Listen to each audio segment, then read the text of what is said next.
Daily Bible reading, Judges, chapter 6, verses 23 through 40. But the Lord said to him, "All is well. Have no fear, you shall not die." So Gideon built there an altar to the Lord and called it Adonai Shalom. To this day it stands in Ophrah at the Abiezrites.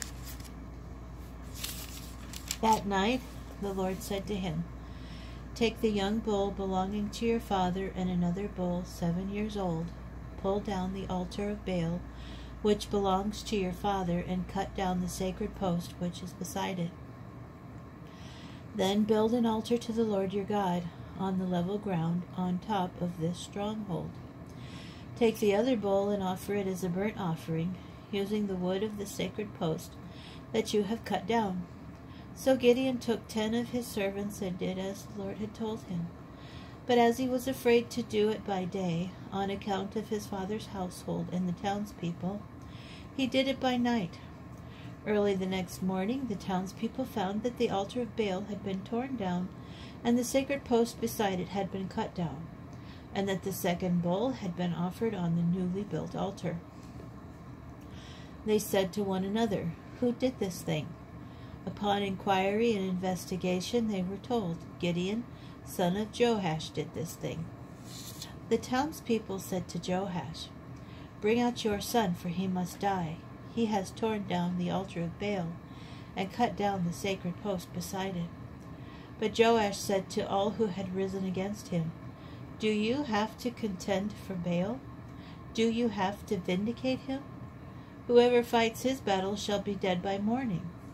If he is a god, let him fight his own battles, since it is his altar that has been torn down." That day they named him Jerubbaal, meaning, "Let Baal contend with him," since he tore down his altar. All Midian, Amalek, and the Kedemites joined forces. They crossed over and encamped in the valley of Jezreel. The Spirit of the Lord enveloped Gideon. He sounded the horn, and the Abiezrites rallied behind him. And he sent messengers throughout Manasseh, and they too rallied behind him. He then sent messengers through Asher, Zebulun, and Naphtali, and they came up to meet the Manassites.